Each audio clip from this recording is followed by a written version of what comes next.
Movie की starting में हम शाओ और शीन को देखते हैं। यहाँ पर शाओ हमारी फीमेल लीड होती है तो दूसरी और शीन उसकी सिस्टर होती है। यहाँ पर शीन शाओ को लेकर एक कमरे में चले जाती है और यहाँ हमें समझ में आता है कि शाओ अपने होश और आवाज़ में नहीं है। यहाँ पर शीन मन में बोलने लगती है कि एक बार ये रात बीत जाए तो फिर सब कुछ मेरा हो जाएगा। फिर इतने में ही वहाँ पर आ जाता है एक लड़का और इन दोनों के बीच में किस होने लगता है और वो किस मेकअप में बदल जाता है, जहाँ पर वो लोग एक पूरी रात स्पेंड कर लेते हैं। और यहाँ पर फिर सुबह हो जाती है, जहाँ पर सबसे पहले नींद खुलती है हमारे वैंग की। और वैंग की नींद खुलती है कॉल से जो उसके असिस्टेंट का होता है एंड वो उसे बता रहा था कि आप हमारे यहाँ पर एक न्यूज़ फैल चुकी है कि आपने किसी के साथ नाइट स्पेंड की है, जिस वजह से हमारे स्टॉक के प्राइस बहुत जल्दी डाउन हो रहे हैं। तो फिर आपको जल्द से जल्द कंपनी आना होगा। और यहाँ पर बेचारी शाओ सो ही रही थी, लेकिन उसका फेस दूसरी तरफ था। यहाँ पर जाते जाते फैंग उसके हाथों में अपनी फैमिली की रिंग डालकर चला जाता है और कहता है कि मैं तुम्हें ढूंढता हुआ ज़रूर आऊँगा।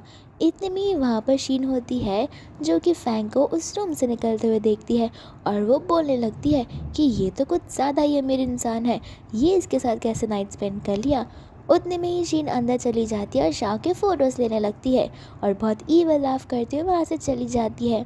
दूसरी ओर शाओ के जो डैड होते हैं वो उसे उसके घर से बाहर निकाल रहे थे और कहते हैं कि मुझे तुम जैसी बेटी बिल्कुल नहीं चाहिए जो रात को मर्दों के साथ घूमती हो और नाइट स्पेंड करती हो। और यहाँ पर वो उसके मुंह पर सारे फ़ोटोज़ फेंक देता है।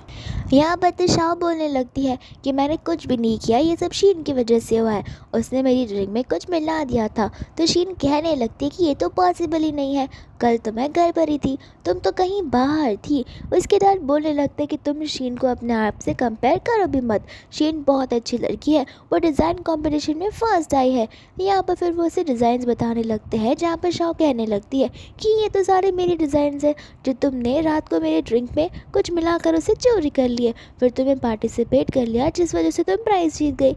लेकिन यहाँ पर कोई उसकी बात मानने के लिए रेडी ही नहीं होता। और फिर यहाँ से बेचारी शाओ अपना लगेज लेकर जाने लगती है। दूसरी ओर हमारा फैंग होता है जो उसी घर में चला जाता है बहुत सारे पैसे, जैमस्टोन्स और ज्वेलरी लेकर। और यहाँ पर वो शीन को अपनी वाइफ मानने लगता है, जहाँ पर वो उसे कहता है कि तुम मेरे घर पर आकर रह सकती हो और सारी रिस्पॉन्सिबिलिटी मैं उठाने के लिए रेडी हूँ। यहाँ पर वो अपने घर पर होती है और यहाँ पर मिस्टर फैंग चले गए होते हैं बिजनेस ट्रिप पे और तो और 9 मंथ्स हो चुके थे। फिर बाद में एक हॉस्पिटल से डॉक्टर कॉल कर कर कहती है कि तुम्हारी बहन जो शाओ है उसे बचा हुआ है। और यहाँ पर वो मन में बोलने लगती है कि ये तो बहुत अच्छा मौका है। फिर वो हॉस्पिटल चले जाती है उस बच्चे को लेने के लिए। दूसरी ओर उसके जाने के बाद डॉक्टर्स को समझ में आता है कि शाओ को तो ट्विंस हुए हैं। यहाँ पर फिर हम सीधा 6 ईयर्स के बाद का सीन देखते हैं, जहाँ पर जहाँ पर शीन फैंग के कैबिन में आती है और उसे बोलने लगती है कि अब तो हमारा बच्चा 5 ईयर्स का हो गया, तो अब तो हम शादी कर सकते हैं ना। लेकिन फैंग उसे कहने लगता है कि नहीं, जब तक तुम मुझे वो रिंग ला के नहीं दोगी तब तक मैं तुमसे शादी नहीं कर सकता। यहाँ पर वो उसे कहने लगती है कि मुझे नहीं याद है मैंने वो रिंग कहाँ रखा, लेकिन फैंग अपनी बात पर अड़ा हुआ रहता है। दोस्त यार वहाँ पर उसका बेटा लियो आ जाता है जो उसके साथ खेलने के लिए बोलता है, लेकिन यहाँ पर शीन उसका बॉल बहुत गुस्से में फेंकती है और कहने लगती है कि एक तो तुम्हारा फादर मेरे साथ शादी करने के लिए रेडी नहीं है, ऊपर से तुम चाहते हो कि मैं फ्री में तुम्हारी मम्मा बनूं। और यहाँ से वो गुस्से में चली जाती है, जहाँ पर लियो सोचने लगता है कि मुझे कुछ नहीं चाहिए, बस मुझे मेरे लविंग और केयरिंग पेरेंट्स चाहिए। इसके बाद में हम एक स्कूल का सीन देखते हैं जिस स्कूल में लियो होता है, साथ ही साथ में वहाँ पर होती है हमारी शाओ और इसकी बेटी एमी।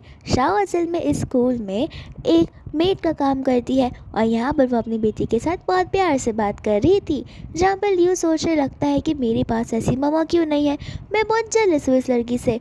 और यहाँ पर इतने में उसके डैड और मॉम के बीच में झगड़ा होने लगता है क्योंकि लियो बोल रहा था कि एमी ने उसे बुली किया है। यहाँ पर शाओ कहने लगती है कि एमी बिना मतलब का किसी को बुली कर ही नहीं सकती। एमी फिर उसे बोलने लगती है कि ये मुझे बोल रहा था कि मेरे पास डैड नहीं है। यहाँ पर फैंग कहने लगता है कि मेरा बेटा बेटा ऐसा बोल ही नहीं सकता। लेकिन यहाँ पर उसका बेटा कुछ जवाब ही नहीं देता। तो टीचर्स कहने लगती है कि आप मिस्टर फैंग, आपका बेटा लियो बहुत स्मार्ट है, मुझे पता है वो कभी ऐसा नहीं बोल सकता, ज़रूर इस लड़की की गलती होगी क्योंकि इसका डैड सच में नहीं है और ये सिंगल पेरेंट है, तो फिर मैनर सिखाना भूल गए होंगे। यहाँ पर फैंग को गुस्सा आता है और वो प्रिंसिपल को बोलने लगता है कि आखिर स्कूल में चल क्या रहा है, मैंने इतने पैसे अपने बेटी की इस बेइज्जती के लिए नहीं दिए हैं। यहाँ पर प्रिंसिपल फिर बाद में शाओ को और उसकी बेटी को माफ़ी मांगने के लिए कहते हैं, जहाँ पर शाओ साफ साफ कह देती है कि हमारी तो गलती नहीं है तो हम माफ़ी क्यों मांगेंगे। यहाँ पर फैंग को गुस्सा आ जाता है, जहाँ पर प्रिंसिपल भी गुस्सा करने लगते हैं। तो फिर शाओ से बोझान कर कहने लगती है कि मैं जल्द ही अपनी बेटी को आपकी बेटी से माफ़ी मंगवा दूंगी। और यहाँ पर उसके गले से एक नेकलेस निकलता है जिसके अंदर वही रिंग होती है जो फैंग ने उसे उस रात को दी थी। इसके बाद में वो यहाँ से गुस्से में चला जाता है, जहाँ पर उन सभी के जाते ही शाओ एमी से माफ़ी मांगती है। लेकिन एमी उसे कहने लगती है कि मम्मा आप मुझसे मत माफ़ी मांगो, आपने तो मेरे लिए क्या कुछ नहीं किया है। दूसरी ओर हम देखते हैं फैंग को जो अपने बेटे के हाथों में दवा लगा रहा होता है। इतनी में वहाँ पर शीन आ जाती है जो पूछने लगती है क्या हुआ। तो फैंग बोलता है कि अब कुछ बोलने की ज़रूरत नहीं है, मैंने मैटर को सॉल्व कर दिया है। शीन यहाँ पर सोचने लगती है कि अगर ऐसा ही चलता रहा तो मेरी शादी हो ही नहीं पाएगी। मुझे लगता है कि मुझे लियो को जाल में फंसाना होगा क्योंकि फ़िलहाल के लिए लियो ही फैंग का वीक पॉइंट है, तो मुझे लियो की नज़रों में अच्छा बनना पड़ेगा। और यहाँ पर वो लियो के साथ चली जाती है स्कूल में उसका रिवेंज लेने के लिए, जहाँ पर वो देखती है हमारी शाओ को जो क्लासरूम की साफ सफाई कर रही थी। जहाँ पर शीन उसे देखती है उसकी बुराई करने लगती है और शाओ भी कुछ कम नहीं, उसे गुस्सा आ जाता है। तो फिर उन दोनों में मारा पीटी होने लगती है। इतने में वहाँ पर फैंग आ जाता है जो सबसे पहले शीन पर गुस्सा होता है और उसे कहने लगता है कि तुम यहाँ पर क्या कर रही हो, तुम मेरे बच्चे को डरा रही हो। तो शीन कहने लगती है कि मैं तो लियो का बस साइड ले रही थी। फैंग कहने लगता है कि मैंने घर पर ही तुम्हें कहा था कि मैं ये मैटर सॉल्व कर आ चुका हूँ, तो फिर तुम ये यहाँ पर आने की क्या ज़रूरत थी। दूसरी और यहाँ पर वो शाओ से कहता है तुम्हारी आगे की 3 मंथ की सैलरी मैं कट कर रहा हूँ और अगर नेक्स्ट टाइम से वापस ऐसा हुआ तो याद रखना तुम्हें अपने सामान पैक करके यहाँ से निकलना पड़ेगा। दूसरी ओर वो यहाँ पर लियो को उठाता है और वो एमी पर गुस्सा होने लगता है और कहता है कि अब तुम क्या कहोगी, मैंने तुम्हें देखा है कि तुमने इसे धक्का दिया है। एमी कहने लगती है कि मैंने ऐसा नहीं किया, उससे पहले मुझे बोली क्या। तो फिर फैंग कहने लगता है कि इतनी सी छोटी सी उम्र में न जाने तुमने झूठ बोलना कहाँ से सीखा होगा। इसके बाद में वो गुस्सा होकर वहाँ से चला जाता है। तो फिर शीन प्रिंसिपल को बोलने लगती है कि मुझे लगता है आपको एमी को और अच्छे से एजुकेट करना पड़ेगा, क्या पता आपको इसे यहाँ से निकालना ही पड़े। दूसरी ओर यहाँ पर एमी आ जाती है अपनी मम्मा के साथ, यानी कि शाओ के साथ, जहाँ पर शीन एमी की बुराई करने लगती है। तो एमी कहती है कि मम्मा मुझ पर यकीन कीजिए, मैंने उसे जानबूझकर नहीं धक्का दिया। तो फिर उसकी मॉम बोलती है कि मुझे तुम पर पूरा भरोसा है, तुम जाओ और पीछे जाकर खेलो। जहाँ पर उसकी मॉम के बीच में और शीन के बीच में लड़ाई होने लगती है और शीन तो उसे एक कमरे में जाकर और शाओ तो उसे कमरे में जाकर पूरा धो ही डालती है। इसके बाद में जैसे ही शाओ बाहर आती है वहाँ पर फैंग आ जाता है जो बोलने लगता है कि आखिर तुम क्यों बार बार उसके पीछे पड़ी हो, जहाँ पर वो उसे सुनाने लगती है और यहाँ पर तो वो उसे भी मारने आ रही थी। लेकिन यहाँ पर फैंग अपने आप को डिफेंड करने लगता है और इसी चक्कर में शाओ का जो रिंग होता है वो दिख जाता है और वो उस रिंग को देखकर पूछने लगता है कि आखिर तो रिंग तुम्हें कहाँ से मिली। तो शाओ कहती है कि ये रिंग मेरी है। तो फैंग बोलता है कि मुझे अभी के अभी इस रिंग के बारे में सारी सच्चाई बताओ। जहाँ पर फैंग बोलती है कि मैं तुम्हें एक्सप्लेनेशन नहीं देना चाहती और मैं अभी के अभी यहाँ से जा रही हूँ। जहाँ पर वो अपने बच्चे के साथ जाने लगती है और फैंग मन में सोचने लगता है कि न जाने क्यों ये उदास है तो फिर मेरा दिल भी उदास है। इतने में ही शीन बोल पड़ती है कि इसने मुझे मारा है और इतना सारा मारा है, हमें तो इस लड़की को जेल भेज कर ही रहना होगा। और यहाँ पर बेचारा लियो अभी भी सोच रहा होता है कि एमी अपनी लाइफ में कितनी खुश है, उसे इतनी लविंग और केयरिंग वाली मम्मा मिली है, काश इतनी अच्छी मम्मा मुझे भी मिली होती। दूसरा यहाँ पर जब फैंग अपने ऑफिस में होता है तो उसका असिस्टेंट आकर उसे इन्फॉर्मेशन देने लगता है, जहाँ पर वो कहता है कि प्रिंसिपल से बात करो और शाओ के घर का डिटेल्स भी निकलवाओ ताकि मुझे सब कुछ जानना है। इसके बाद में वो चला जाता है शाओ के घर पे, जहाँ पर एमी बैठकर पजल सॉल्व कर रही होती है। यहाँ पर एमी बोलने लगती है कि अंकल मुझे माफ़ कर दीजिए, मेरी गलती की वजह से मेरे मम्मा को मत फायर कीजिए, हम इतने ज़्यादा रिच नहीं हैं। यहाँ पर फैंग बोलने लगता है कि टेंशन मत लो, मैं तो बस तुमसे मिलने आया हूँ, आखिर तुम्हारे पेरेंट्स किधर है। तो वो बताने लगती है कि मम्मा नीचे कुछ लेने गई है और मेरे पास फादर नहीं है। तो फिर फैंग मन में सोचने लगता है कितनी अच्छी सी बेटी को कोई कैसे छोड़कर जा सकता है। अगर ये मेरी बेटी होती तो मैं इसे अपने पलकों पर बैठा कर रखता। और यहाँ पर फैंग शाओ के डिज़ाइन देखने लगता है, जहाँ पर वो सोचता है कि इसके डिज़ाइन से कुछ ज़्यादा ही यूनिक और इनोवेटिव है। यहाँ पर एमी सोचने लगती है कि काश मेरा डैड भी ऐसा ही हो। इतने में वहाँ पर शाओ आ जाती है, जो एमी को देखकर कहती है कि कभी भी स्ट्रेंजर्स को अपने घर में नहीं बुलाना चाहिए। तो एमी बोलती है कि अंकल तो बस हमसे माफ़ी मांग रहे हैं। और फिर यहाँ पर बेचारा फैंग माफ़ी मांगने लगता है और कहता है कि मुझे सच्चाई का पता चल गया, इसलिए मैं यहाँ पर माफ़ी मांगने आया हूँ। तो फिर यहाँ पर शाओ से भेजने लगती है, जहाँ पर एमी पूछती है कि क्या मेरा डैड भी ऐसे ही दिखते हैं। यहाँ पर शाओ से कहती है कि तुम्हारे डैड नहीं है बेटा। और इतना बोल के वो जैसे ही पीछे मुड़ती है, यहाँ पर शाओ के और फैंग के लिप्स टच हो जाते हैं। और वैसे ही शाओ से धक्का देकर वहाँ से बाहर निकाल देती है। यहाँ पर दूसरी हम देखते हैं एमी को और उसकी मम्मा शाओ को, जहाँ पर वो लोग जा रहे होते हैं। तो फिर रास्ते में वो देखती है लियो को, जो बास्केटबॉल से खेल रहा होता है और एक वैन आकर उसे टक्कर दे देती है। यहाँ पर बेचारी शाओ उसे गोदी में उठाकर भागते भागते हॉस्पिटल में पहुँचती है। और यहाँ पर लियो को होश आ जाता है, जहाँ पर वो उससे पूछता है कि मैंने तुम्हें भूली क्या, तो फिर भी क्यों तुम मेरी हेल्प कर रही हो। एमी कहने लगती है कि मम्मा हमसे हमेशा बोलती है कि बच्चों से अक्सर गलतियाँ हो जाया करती है और उन्हें बस अपनी गलतियों का एहसास होना चाहिए, जो तुम्हें हो चुका है। यहाँ पर फिर बाद में लियो दूसरी ओर का फेस कर लेता है, जहाँ पर एमी बोलती है कि तुम क्या रो रहे हो, तुम्हें जो चाहिए बोलो, मैं तुम्हें देने के लिए रेडी हूँ। जहाँ पर लियो उसकी मम्मा को मांगता है और एमी उसे मना कर देती है, तो लियो वापस से नाराज़ हो जाता है। दूसरी ओर यहाँ पर शाओ लियो को चेक कर रही थी, इतने में वहाँ पर आ जाता है फैंग, जिसे लग रहा था कि वो उसका गला दबा रही है, और आते ही वो उसे वॉल के अगेंस्ट स्पिन कर देता है और उस पर गुस्सा होने लगता है। लेकिन इतने में ही फैंग की मम्मा आकर उसे कहने लगती है कि तुम्हें पता भी है कि तुम किसके साथ क्या कर रहे हो। फिर बाद में वो उसे बताने लगती है कि शाओ ने तुम्हारी बेटी की जान बचाई, अगर वो यहाँ पर भागते हुए नहीं आती तो तुम्हारा बेटा अभी जिंदा भी नहीं बचता। इसके बाद में वो लोग बैठते हैं, जहाँ पर फैंग कहने लगता है कि मुझे शाओ के साथ अच्छे से माफ़ी मांगनी होगी। लेकिन जैसे वो माफ़ी मांगने के लिए उठता है, वहाँ पर एमी आ जाती है। एमी को ग्रैंडमा देख लेती है और ग्रैंडमा बोलने लगती है कि ये तो सेम टू सेम लियो की तरह दिख रही है। यहाँ पर फिर बाद में फैंग बोलने लगता है कि मॉम आपसे कोई मिसअंडरस्टैंडिंग हुई होगी।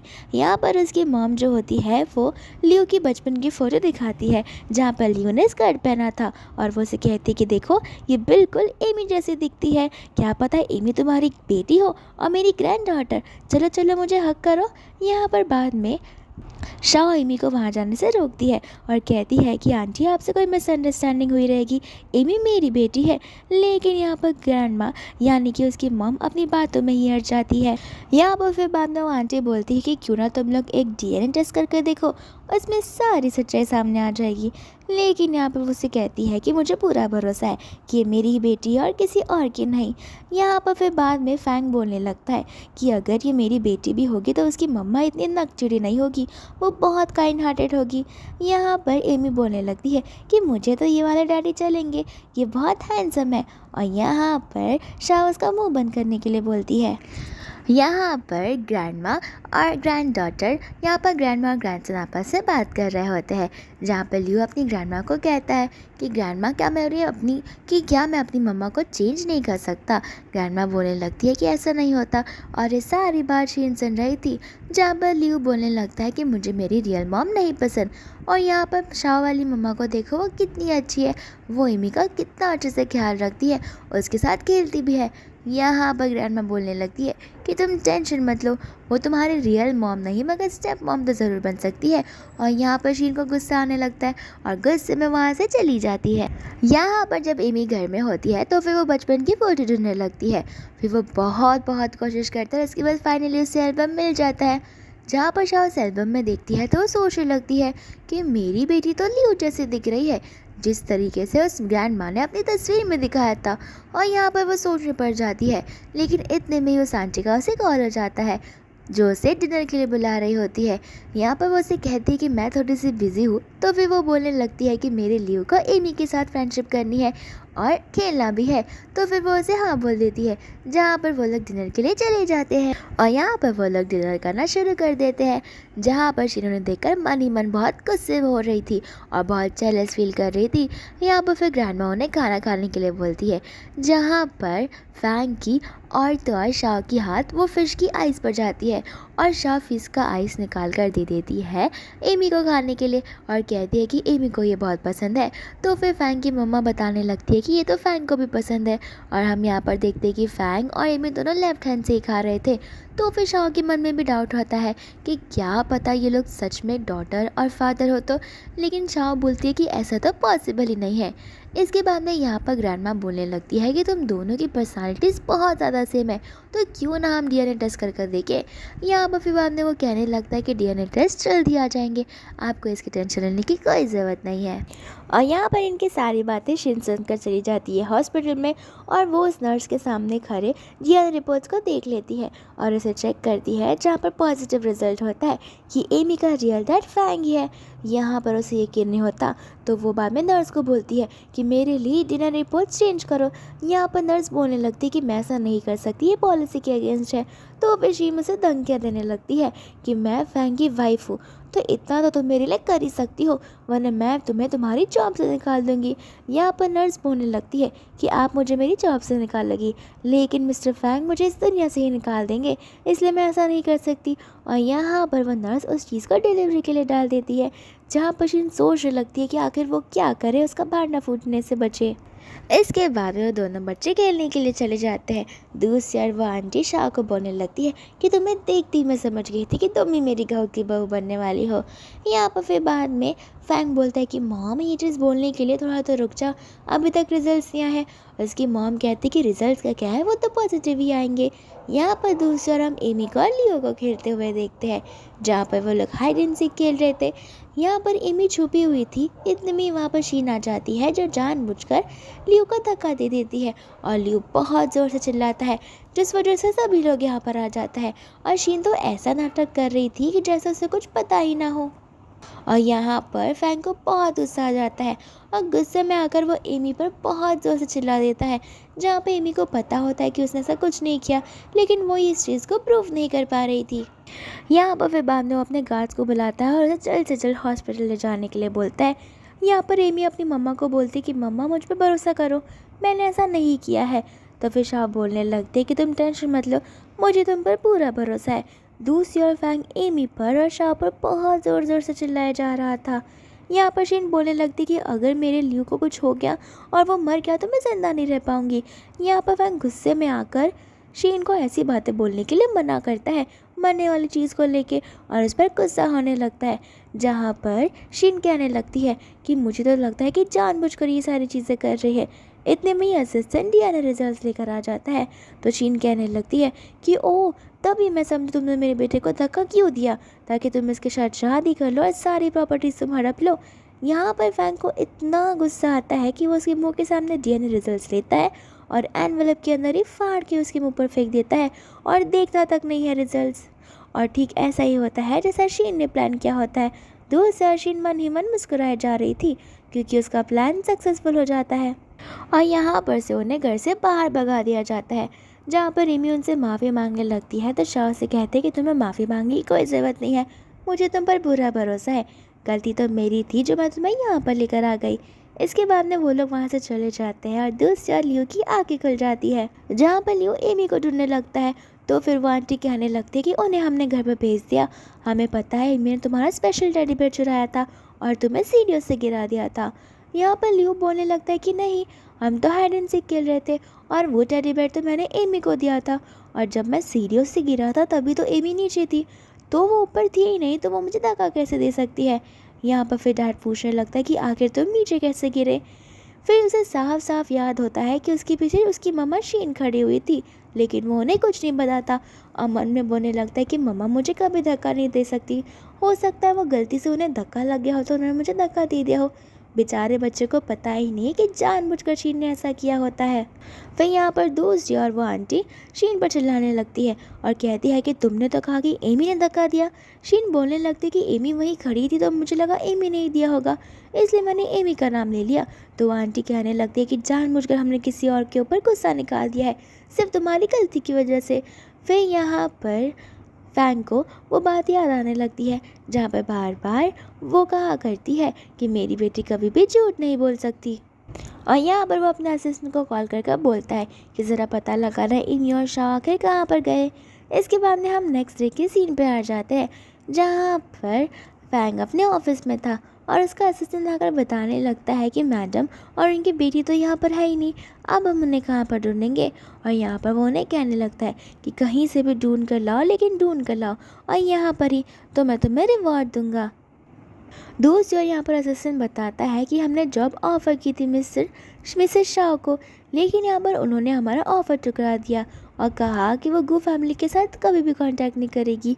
तो फिर यहाँ पर फैंग सोचने लगता है कि अब मैं ऐसा क्या करूँ जो मैं इसका दिल से सकूँ। तो फिर वो यहाँ से चला जाता है। तो फिर यहाँ पर वो चला जाता है उसके घर पे, जहाँ पर शाओ जैसे ही फैंग को देखती है वो दरवाज़ा बंद कर देती है। तो फिर एमी पूछती है कि मम्मा कौन है, लेकिन वो एमी को जवाब नहीं देती। इसके बाद में वापस से फैंग डोरबेल बजाने लगता है, जहाँ पर शाओ से कहने वाली थी कि तुम यहाँ से चले जाओ, लेकिन फैंग ज़बरदस्ती अंदर आ जाता है। तो फिर एमी उसे बोलने लगती है कि अंकल मैं सच में बता रही हूँ, मैंने लियू को उस दिन धक्का नहीं मारा था। तो फिर उसका अंकल यानी कि फैंग से माफ़ी मांगने लगता है और बोलता है कि मुझे पता है एमी, मैं तुमसे माफ़ी मांगना चाहता हूँ क्योंकि उस दिन वो खुद से गिरा था। यहाँ पर फिर वो एमी को कहता है कि चलो तुम तो मान गई, अब हम तुम्हारी मम्मा को मनाते हैं। तो फिर शाओ बोलने लगती है कि मेरे घर से निकल जाओ, मुझे तुम्हारी माफ़ी की ज़रूरत नहीं है। यहाँ पर फैंग बोलने लगता है कि अगर तुम मेरी बात मानोगी और सुनोगी तो फिर मैं तुम्हें तुम्हारी 3 मंथ्स की सैलरी एडवांस में दे दूँगा। यहाँ पर वो बोलने लगते हैं कि 3 मंथ्स की सैलरी कितनी ही होगी। तो फिर वो कहता है कि 3 लाख। और यहाँ पर शाह एकदम लीलियन बच्चों की तरह उठ के उससे एप्पल देके उसे पास पकाती है और यहाँ पर तो वो मान भी जाती है और जाते जाते वो उसे बोल कर जाता है कि याद रखना टाइम से आना, लेट मत होना ऑफिस में। और यहाँ पर हमारी शाह चली जाती है इंटरव्यू देने के लिए, जहाँ पर जो बंदी इंटरव्यू दे रही थी वो कहने लगती है कि हाँ तुम तो पढ़ी लिखी भी नहीं हो, तुमने बस स्कूल से ग्रेजुएशन की है एंड इसके बाद में तुम साफ़ सफाई का काम करती थी, तुम्हें क्या लगता है हमारी कंपनी में हम किसी भी ऐरे गहरे को नौकरी दे देंगे क्या। तो फिर यहाँ पर वो कहने लगती कि मैं यहाँ पर सीखने के लिए आई हूँ। फिर वो इंटरव्यूअर बोलती है कि हम यहाँ पर हर किसी लोगों को थोड़ी ना सिखाएंगे, हमें कुछ तो एक्सपीरियंस वाले लोग चाहिए ना। शाह कहने लगती है कि मैं यहाँ अपनी मर्ज़ी से नहीं आई हूँ, तुम्हारी बॉस ने मुझे ये ऑफ़र दिया है। तो फिर वो बोलने लगते कि इतना झूठ तो बोलना बंद करो, तुम्हें पता भी है हमारे बॉस कौन है, वो बहुत यंग और रिच है, वो ऐरे गहरे इंसानों से नहीं मिलते। यहाँ पर शाह को लगने लगता है कि लगता है फैंग ने उसके साथ मस्ती की है और वो जानबूझकर उसे नीचा दिखाना चाहता है। तो फिर वो फैंग की बुराई करने लगती है उस इंटरव्यूअर के सामने और कहती है कि एक बार वो मुझे मिल गया तो मैं उसे पीट दूंगी। और ये चीज़ सुन लेता है फैंग और वहाँ से आते हुए कहता है कि कौन मुझे मारना चाहता है। यहाँ पर फिर इंटरव्यू वाली फैंग को सब कुछ बताने लगती है, जहाँ पर फैंग बोलता है कि तुम उसे रिजेक्ट क्यों कर रहे हो। तो वो कहने लगती है कि इसका क्राइटेरिया यानी कि इसका रेज्यूमे जो है वो हमारी क्राइटेरिया में नहीं बैठ रहा। तो फिर फैंग उस पर चिल्ला कर कहता है कि कितनी बार तुमसे कहा है रेज्यूमे नहीं, उनके वर्क्स को देख के जॉब दिया करो। और यहाँ पर शाह को जॉब मिल जाती है, जहाँ पर वहाँ का मैनेजर उसे उसकी डेस्क बताता है। यहाँ पे इतने में शीन आ जाती है जो फैंग के लिए लंच लाई होती है। उसका मैनेजर उसे आके बताने लगता है कि बहुत स्पेशल एम्प्लॉय को आज उन्होंने हायर किया है, वो भी पर्सनल इंटरव्यू में जाकर। फिर यहाँ पर शीन बोलने लगती है स्पेशल, वो कोई स्पेशल नहीं है, वो तो बस ग्रेजुएट पास है स्कूल से, वो भी, और साथ ही साथ वो क्लीनिंग का काम करती है। एंड वहाँ के जो स्टाफ्स होते हैं उसे ये बात करते हुए सुन लेते हैं, तो फिर वो भी आपस में उसकी बुराई करने लगते हैं। यहाँ पर शाह जब अपनी सीट पर जाने वाली थी तब वो उनकी बात सुन लेती है और उसके लिए बहुत ऑकवर्ड हो जाता है। दूसरा शीन चली जाती है फैंग के ऑफिस में उसे लंच देने के लिए और कहती है कि मुझे पता है मैंने लास्ट टाइम जो किया है वो गलत है, लेकिन प्लीज़ मुझे माफ़ कर दो। तो फिर फैंग उसे ज़्यादा कुछ नहीं बोलता। यहाँ पर वो उसे पूछने लगती है कि तुम्हें याद है ना उसने मुझे कितना मारा था, फिर भी तुमने शाह को जॉब पर क्यों रखा। फिर यहाँ पर वो बोलने लगती है यहाँ पर वो बोलने लगता है कि उस दिन गलती तुम्हारी थी क्योंकि मैंने तो मैटर सॉल्व कर दिया था, लेकिन तुम ही थी जो उस बार वहाँ पर वापस से गई थी और तुमने ये सारी चीज़ें वापस शुरुआत की थी। और तुम उसके स्कूल या एजुकेशन पर मत जाओ क्योंकि उसके डिज़ाइंस बहुत अच्छे हैं। तो फिर शाह उसे बोलने लगते तो इसमें क्या हुआ, मेरे भी डिज़ाइंस बहुत अच्छे हैं, मैंने डिज़ाइन स्कूल में से सारी स्टडीज़ की है, साथ ही साथ मैंने कंपटीशन में भी पार्टिसिपेट किया था जो मेरे स्टेट का नंबर 1 कंपटीशन था और मैं जीत भी चुकी थी। तो फिर यहाँ पर फैंग सोचने लगता है कि अगर शीन यहाँ पर जाएगी तो वो शाह को हेल्प कर सकती है, इसलिए वो यहाँ पर उसे भी अपॉइंट कर देता है और कहता है कि कल से तुम यहाँ पर आ सकती हो। यहाँ पर जैसे ही शाह नेक्स्ट डे ऑफिस में आती है वो शीन को देखती है और वो उसे देखकर शॉक हो जाती है। इसके बाद में जब वो अपने डेस्क पे बैठती है तो उसके सामने वाली जो स्टाफ होती है वो उसे बहुत सारे फाइल्स देती है और कहती है कि आज के आज ये ख़त्म कर कर निकलना। यहाँ पर शाह करना चाहते हुए वो सारा काम करना पड़ता है। दूसिया, एमी और लियो अपने मॉम डैड का इंतज़ार कर रहे थे, जहाँ पर लियो की तो मम्मा यानी कि शीन उसे लेने के लिए आ जाती है, लेकिन वो एमी को वहीं पर छोड़ के चली जाती है। यहाँ पर एमी बेचारी अपनी मम्मा का वेट ही कर रही थी। दूसिया वहाँ पर आ जाता है फैक्ट, तो उसे पूछता है कि तुम्हारी मम्मा कहाँ पर है। तो वो उसे बोलने लगती है कि मेरी मम्मा ने कहा था कि वो ऑफिस के बाद मुझे लेने आएंगी, लगता है वो अभी भी काम ही कर रहे हैं। तो फिर बाद में फैंग का असिस्टेंट उसे सब कुछ बताता है। इसके बाद में वो एमी को लेकर चला जाता है, जहाँ पर एमी को भूख लग रही थी तो फिर वो उसे कुछ स्नैक्स देता है और कहता है कि मैं इसे नहीं खा सकती, मुझे एलमेट से एलर्जी है। तो वो असिस्टेंट कहने लगता है कि मिस्टर फैंग, आपको भी तो एलर्जी है और जो एलर्जीज़ है वो हमेशा पेरेंट्स के थ्रू ही ट्रांसफ़र होती है। यहाँ पर फैंग एमी से पूछता है कि क्या तुम्हारी मम्मा को भी एलर्जी है, लेकिन एमी कहते हैं कि नहीं, मम्मा को तो किसी चीज़ से एलर्जी नहीं है, मम्मा तो सारे स्नैक्स खाती है। और यहाँ पर शाह आ जाती है उसे पिक करने के लिए फैंग के घर पे, जहाँ पर वो फैंग को थैंक यू बोलती है। फैंग उसे कहता है कि तुम इतनी रात तक ऑफिस में क्या कर रही थी। तो फिर वो उसे सब कुछ बताने लगती है, जहाँ पर फैंग अपने असिस्टेंट को ऑर्डर करता है कि जाकर पता लगाओ ऐसे किसने किया और अब डेटा एनालिसिस वाला काम बंद कर दो, खाली उन्हें डिज़ाइन पर फोकस करने के लिए कहो। दूसरी ओर जब वो दूसरे दिन जाती है अपने ऑफिस में, वहाँ पर वो स्टाफ पूछने लगती है कि तुम्हारा काम हो तो गया है ना। यहाँ पर वो कहती है कि तुम क्या पागल हो, 1 साल का काम मैं 1 दिन में कैसे कर सकती हूँ। यहाँ पर फिर बाद में शीन आ जाती है जो बोलने लगती है कि लगता है तुम इस कंपनी के लायक हो ही नहीं, तो तुम्हें घर जाना होगा और अपने बच्चों का ध्यान रखना होगा।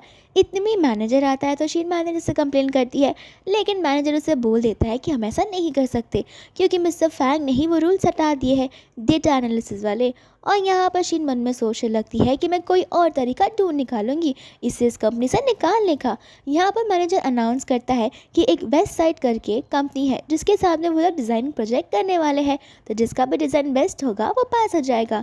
यहाँ पर सभी लोग उस डिज़ाइन प्रोजेक्ट में पास करते हैं, जहाँ पर शीन को कॉल आता है कि उसका डिज़ाइन सिलेक्ट नहीं हुआ है। फिर यहाँ पर शाह से ताने मारने लगती है कि कैसे सिलेक्ट होगा, मेरा डिज़ाइन थोड़ी ना है, लास्ट टाइम तो तुमने मेरा डिज़ाइन चुरा लिया था जिस वजह से तुम पास हो गई थी और तो तुम टॉप 1 पर भी आई थी सिर्फ और सिर्फ मेरे डिज़ाइन की वजह से।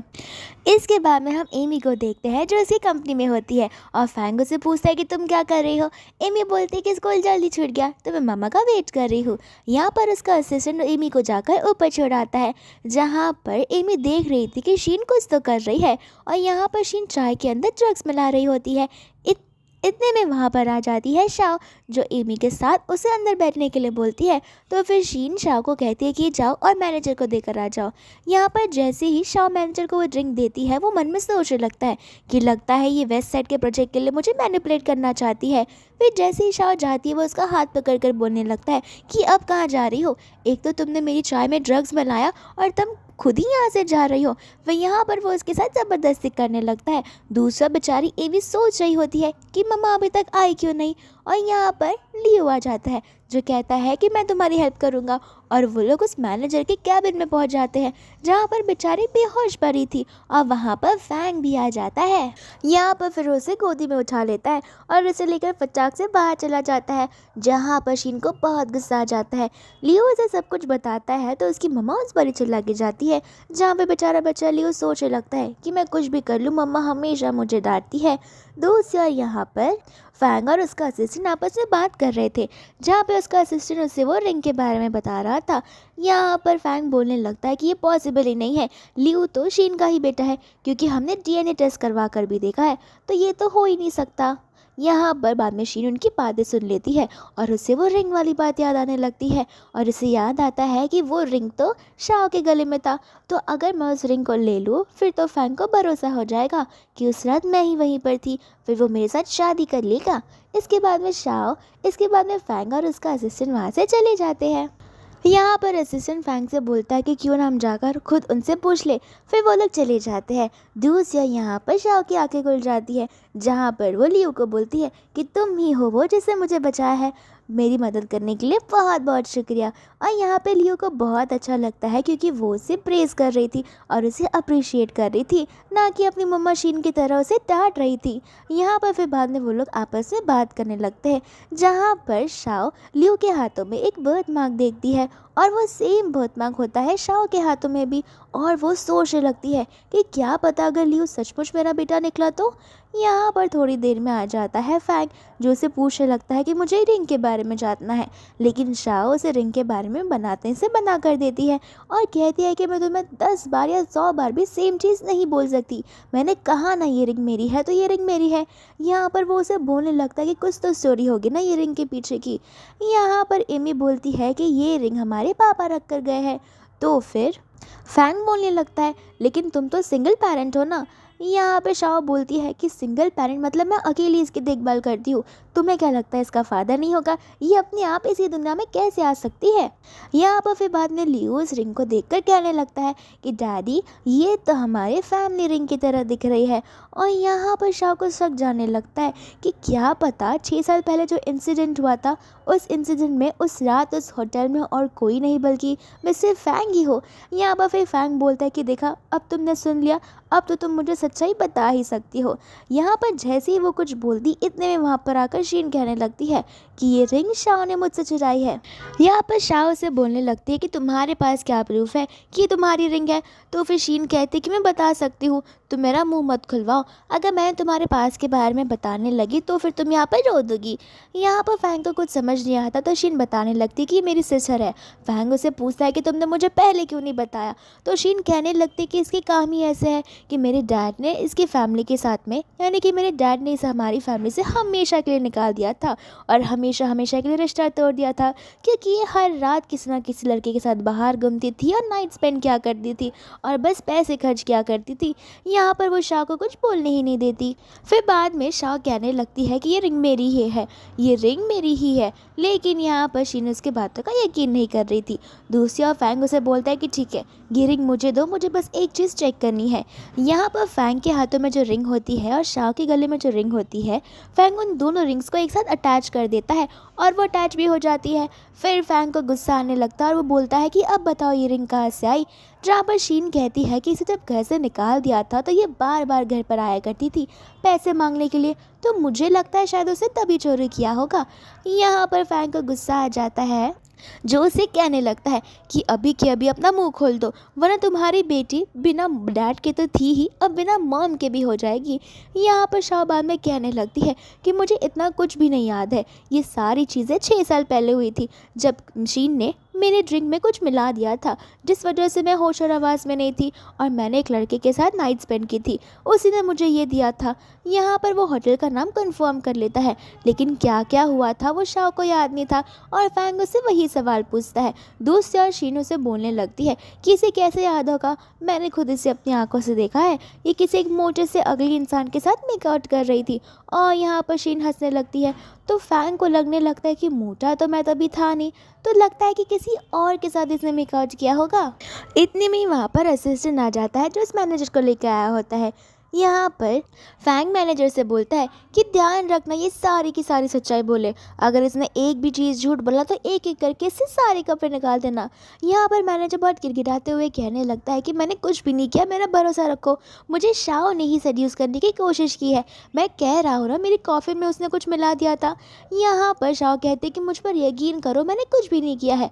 इतने में शीन कहती है कि तुम हमारे मैनेजर पर गलत इल्ज़ाम लगा रही हो, क्योंकि आज तक ऑफिस में ऐसा कुछ नहीं हुआ है और तुम्हारे आने पर इतना बखेरा क्यों खड़ा हो रहा है। यहाँ पर फिर बाद में उसका असिस्टेंट जाकर कॉफ़ी को स्मेल करता है और कहने लगता है कि कॉफ़ी में कुछ तो गड़बड़ है। यहाँ पर शीन बोलने लगती कि देखा कॉफ़ी तो इसने ही बनाई थी, तो कॉफ़ी की वजह से ही तो ये सब हुआ है, इसे जानबूझकर किया है। शाओ बोलने लगती है कि कॉफ़ी तो तुमने मुझे दिया था देने के लिए, और यहाँ पर शीन झूठ झूठ बोलने लगती है, जहाँ पर फैंग को गुस्सा आता है और फैंग शाओ को अपनी कंपनी से निकाल देता है। और शीन उसे बोलने लगती है कि अब समय आ गया है, तुम वापस से अपने मेड वाले जॉब पर चली जाओ और ये सपनों को बर्बाद कर दो। यहाँ पर फिर बाद में शाह और उसकी बेटी वहाँ से जाने लगती है, जहाँ पर फैंग कहने लगता है कि मैं नहीं चाहता बेचारी एमी भी शाह के जैसी बन जाए। यहाँ पर लियो कहने लगता है कि एमी मुझे बता रही थी कि उसने मेरी मम्मा का उस कॉफ़ी में कुछ मिलाते हुए देखा जो वाइट कलर का था, तो फिर वो शुगर ही होगा ना, मेरी मम्मा क्यों किसी को ड्रग्स देंगी। यहाँ पर फैंग को शक जाने लगता है और वो अपने असिस्टेंट को सीसीटीवी कैमरा चेक करने के लिए बोलता है। जैसे ही उसका असिस्टेंट सीसीटीवी लेकर आता है, उसमें साफ साफ नज़र आ रहा था कि शीन ही थी वो जिसने उस कॉफ़ी के अंदर ड्रग्स मिलाए थे। यहाँ पर फैंग गुस्से में उसे बुलाता है, जहाँ पर शीन को लगने लगता है कि लगता है अब रिंग वापस आ गई है तो वो मुझसे शादी करने के लिए बोलेगा। लेकिन जैसे ही वो जाती है वो उस पर गुस्सा हो जाता है और उसे वो फुटेज दिखाने लगता है। दूसरी बेचारी एमी अपनी मम्मा शाह से पूछ रही होती है कि क्या सच में मेरे डैड मर्डरर है जो जेल चले गए, जिन्होंने आपको हमेशा के लिए छोड़ दिया। लेकिन शाह उसे उनकी बातों को इग्नोर करने के लिए बोल देती है। दूसरी फैंग में और शीन में झगड़ा हो जाता है, जहाँ पर फैंग कहता है कि मैं एक बार फिर से शाह को अपनी कंपनी में बुला रहा हूँ क्योंकि मैंने बेचारे को बिना सबूत के ही कंपनी से निकाल दिया। यहाँ पर शीन को और भी ज़्यादा गुस्सा आने लगता है। शाह यहाँ पर अपनी बेटी के साथ ब्रेकफास्ट कर रही होती है तो उसका असिस्टेंट कॉल कर उसे जॉब पे वापस बुलाता है, लेकिन शाह बोलने लगती कि मैं अब वापस वहाँ पर नहीं आने वाली क्योंकि आपकी प्रेसिडेंट की वाइफ को मैं पसंद नहीं हूँ ना, इसके लिए। और इतना बोलकर वो कॉल कट कर देती है और एमी से कहती है कि याद रखना एमी, कभी भी फ्यूचर में ये आंटी तुम्हें कुछ खाने पीने को या सोने को दे तो कभी भी मत खाना पीना, क्योंकि ये आंटी का कुछ भरोसा नहीं है। यहाँ पर शाह एमी को स्कूल छोड़कर जा रही होती है तो एक गुंडा पीछे से आकर उसे बेहोश कर देता है। दूसरी ओर एमी वहीं स्कूल की और अपना वेट कर रही होती है, जहाँ पर आ जाता है फैंग और वो उसे लेकर घर चला जाता है। एमी को न जाने क्यों हाथों में खुजली आने लगती है तो फैंग उसे पूछता है कि आखिर तुम्हें क्या हो गया है। एमी कहती है कि मुझे कुछ पता नहीं चल रहा, मुझे समझ नहीं आ रहा कि मुझे रेड कलर के रैशेस क्यों हो रहे हैं, कहीं ये एलर्जी तो नहीं। फिर यहाँ पर लियो अपना दिमाग लगाकर कहता है कि तुमने तो मशरूम सूप पिया, तो कहीं तुम्हें डैड की तरह मशरूम से तो एलर्जी नहीं। और एमी को मशरूम से ही एलर्जी होती है। फिर बाद में वो वहाँ पर आराम कर रही होती है, जहाँ पर फैंग सोचने लगता है कि एमी को नट से भी एलर्जी है, जिससे एलर्जी मुझे भी है, साथ ही साथ इसे मशरूम से भी है और सेम एलर्जी मुझे भी है, तो क्या पता किसी ने हमारे डीएनए टेस्ट को यहाँ का वहाँ कर दिया हो। तो फिर वो अपने असिस्टेंट को बोलता है कि एक और डीएनए टेस्ट करवाओ और ध्यान रखना ये डीएनए टेस्ट सबसे पहले मेरे पास आना चाहिए, डॉक्टर के पास भी नहीं। और यहाँ पर फैंग अपनी मम्मा के साथ बैठकर वो डीएनए रिजल्ट देखता है, जहाँ पर रिजल्ट्स में लिखा हुआ होता है कि एमी उसी की बायोलॉजिकल डॉटर है। यहाँ पर तो उसकी मम्मा बहुत खुश हो जाती है और कहने लगती कि देखा, मैं तो पहले से ही बोल रही थी, मेरी आंखों पर तो किसी को विश्वास ही नहीं है। दूसरी ओर यहाँ पर तो फैंग को विश्वास ही नहीं हो रहा था और उसे समझ नहीं आ रहा था कि आखिर चक्कर क्या चल रहा है। यहाँ पर दूसरी ओर फैंग और उसका असिस्टेंट शाह के फ़ोन को चेक कर कर जा रहे होते हैं और यहाँ पर शाह को किसी अनजान लड़के ने किडनैप कर कर रखा था और न जाने क्यों बार बार वो उसे उसकी वाइफ बुलाया जा रहा था। यहाँ पर शाह बहुत ज़्यादा घबरा जाती है। इतने में फैंग वहाँ पर पहुँच जाता है, जो हर एक दरवाजे के सामने जाकर उससे पूछने लगता है। लेकिन जैसे ही वो एक घर में जाता है जिस आदमी ने उसे किडनैप कर कर रखा था, वो आदमी उसे झूठ झूठ बोलने लगता है। लेकिन फैंग को न जाने क्यों शाह की आवाज़ कहीं से तो आ रही थी और फाइनली वो एक विंडो देखता है और वो उस डोर के थ्रू वहाँ पर चला जाता है, जहाँ पर शाह बंधी हुई थी और वो शाह को उठाकर ले जाने लगता है। लेकिन इतने में ही पीछे से वो लड़का उसे देख लेता है, जहाँ पर वो अपने साथियों को बुलाता है शाह को और फैंग को मारने के लिए। यहाँ पर शाह घबरा जाती है और फैंग शाह से कहने लगता है कि तुम जाओ और जाकर यहाँ से भाग जाओ, मैं यहाँ पर अपना ख्याल रख लूँगा। यहाँ पर शाह कैसे कैसे करके तो भागने लगती है, लेकिन अचानक से वो तीनों के तीनों शाह के पीछे पड़ जाते हैं और शाह को समझ आ जाता है कि मुझे कुछ भी कर कर फैंग को बचाना ही होगा, क्योंकि फैंग अब मुसीबत में जो है। और तो शाह उन लोगों को बातें करते हुए सुन लेती है कि न जाने वो लड़का अब जिंदा बचेगा या नहीं, और इसके सर से तो बहुत खून बह रहा है। और ये सब सुन के शाह बहुत ज़्यादा घबरा जाती है। दूसरी ओर शाओ छुपी हुई होती है, वहाँ पर फैंग आ जाता है और उसे देखकर वो बहुत शांति मिलती है उसे। इसके बाद में वो उसे उठाने की कोशिश करती है, लेकिन फैंग के इसमें तो जान ही नहीं बची थी और वो उसे बार बार चक्कर आया जा रहा था। जहाँ पर फैंग को शाओ की स्मेल सुनकर कुछ सिमिलर सा लगता है और हमें 6 साल बाद का पुराना सीन दिखाया जाता है, जहाँ पर वो लोग एक साथ बेडरूम में थे। इसके बाद में वो अपने आप को हॉस्पिटल में पाता है, जहाँ पर वो अपनी आंखें खोलता है और उसे कुछ समझ नहीं आ रहा होता। यहाँ पर आ जाती है शाओ उसके लिए सूप लेकर और उसे वो सूप पिलाने लगती है, साथ ही साथ वो उसे थैंक यू भी बोलती है। यहाँ पर फैंग उसे बोलता है कि तुम्हारा बेटा जो है, यहाँ पर फैंग उसे बोलता है कि एमी मेरी बेटी है, मैंने डीएनए रिजल्ट निकलवा कर देखे और यहाँ पर जो रिजल्ट्स आए थे वो मेरे फेवर में थे। शाओ को कुछ समझ भी नहीं आ रहा था।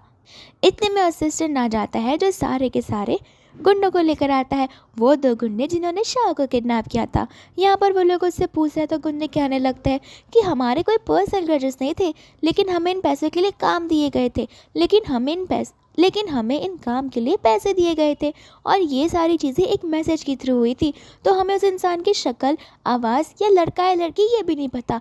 यहाँ पर फैंग अपने सिंसन को कहता है कि इन्हें यहाँ से ले जाओ, जल्द से जल्द पता लगाओ कि आखिर ऐसा कौन कर सकता है। यहाँ पर फैंग शाओ से कहता है कि क्यों ना तुम मेरे घर पर रुक जाओ, लेकिन शाओ उसे मना कर देती है। फैंग उसे वादा करता है कि शीन उसे कभी भी बुरी नहीं करेगी और वो उसकी बेटी को और उसे प्रोटेक्ट करके रहेगा। दूसरी ओर एमी बेचारी खाना नहीं खा रही थी क्योंकि वो अपनी मम्मा का वेट कर रही थी। इतने में उसकी मम्मा शाओ वहाँ पर आ जाती है, जहाँ पर एमी बहुत खुश हो जाती है। यहाँ पर फैंग सभी को बताने लगता है कि अब से शाओ और एमी हमारे साथ इसी घर पर रहेंगे, लेकिन शीन बोलने लगती कि ऐसा हो ही नहीं सकता क्योंकि मैंने तो तुम्हारे आने वाली पीढ़ी को जन्म दिया है जो लियो है। तो फिर वो बताने लगता है कि एमी भी मेरी ही बेटी है, मैंने डीएनए टेस्ट करवा कर देख लिया है। यहाँ पर शीन कहने लगती कि मैं उसे यहाँ पर नहीं रहने देना चाहती। तो फिर फैंग उसे मुँह पर कह देता है कि ये तुम्हारा डिसीजन नहीं, ये मेरा घर मेरा डिसीजन है, और अगर तुम्हें डिसीजन नहीं पसंद आ रहा तो अपने सामान पैक करो और निकल जाओ यहाँ से। फिर शीन को गुस्सा आने लगता है और वो इस डर में रह जाती है कि अगर इसे पता चल गया कि लियो मेरा बेटा नहीं बल्कि शाओ का ही बेटा है तब तो मैं काम से गई। यहाँ पर दूसरी ओर शाओ अपनी बेटी को स्टोरी सुना रही थी, तो फिर वहाँ पर लियो भी आ जाता है वो स्टोरी सुनने के लिए। यहाँ पर बाद में फैंग उन्हें देख लेता है, जहाँ पे वो अपनी मम्मा से कहता है कि मैं एक इवेंट ऑर्गेनाइज करने वाला हूँ जहाँ पे मैं सभी को एमी से इंट्रोड्यूस करवाऊंगा। यहाँ पर दूसरी ओर फैंग का असिस्टेंट उसे बता देता है कि उस रात उस होटल में मिसेस शाओ थी और ये चीज़ उन्होंने कंफर्म कर ली है। जहाँ पे वो उधर चला जाता है और शाओ को सारी सच्चाई बता देता है। शाओ तो ये सारी बातें सुनकर बहुत शॉक हो जाती है और कहती है कि मैं शीन को नहीं छोड़ूंगी। दूसरा वो लोग बैंकेट हॉल में जाते हैं, जहाँ पर शीन बेचारी एमी पर इल्ज़ाम लगा रही थी कि एमी ने उसकी फ्रेंड का ईयरिंग चुराया है। यहाँ पर उसका बेटा कुछ बोले तो वो उसका मुंह बंद कर देती थी, लेकिन यहाँ पर फैंग एमी को अपने पास बुलाता है और कहने लगता है कि मेरी बेटी एमी कभी भी कोई चीज़ नहीं चुरा सकती और वो झूठ तो कभी नहीं बोलती है। मेरी बेटी एमी कभी भी कोई चीज़ नहीं चुरा सकती और वो झूठ तो कभी नहीं बोलती है। और यहाँ पर शाह बाजू में आ जाती है जो शीन को थप्पड़ मार देती है और वो उसे कहने लगती है कि तुम्हारी हिम्मत कैसी हुई मेरे दोनों बच्चों को चुराने की। फिर बाद में फैंग सभी के सामने सारी चीज़ें अनाउंस कर देता है। शीन को लग रहा था कि फैंग उसे अपनी एज अ वाइफ इंट्रोड्यूस करेगा, लेकिन वो शाओ को अपनी एज अ वाइफ इंट्रोड्यूस कर देता है, जहाँ पर शीन शाओ से माफ़ी मांगने लगती है। शाओ तो सभी को टेप रिकॉर्डिंग में सुना देती है जिसमें शीन की आवाज़ होती है, जहाँ पर वो शाओ को लाइफ टाइम के लिए मारने का प्लान कर रही थी। यहाँ पर बाद में उसके फ्रेंड्स भी शीन पर इल्ज़ाम लगाने लगते हैं कि शीन ने हमें कहा था ऐसा करने के लिए ताकि हम एमी पर ब्लेम कर सके और एमी इस इवेंट से चली जाए। यहाँ पर फैंग को बहुत गुस्सा आ जाता है। इतनी देर में वहाँ पर पुलिस आ जाती है जो शीन को वहाँ से लेकर चली जाती है। इसके बाद में फैंग शाओ का हाथ मांगता है डांस करने के लिए, जहाँ पर शाओ और वो डांस करने लगते हैं। ये मूवी एक किसिंग सीन के साथ खत्म हो सकती थी, लेकिन इतने में उन दोनों के बच्चे बीच में आ जाते हैं और बिना किसी सीन के ये मूवी यहीं पर खत्म हो जाती है।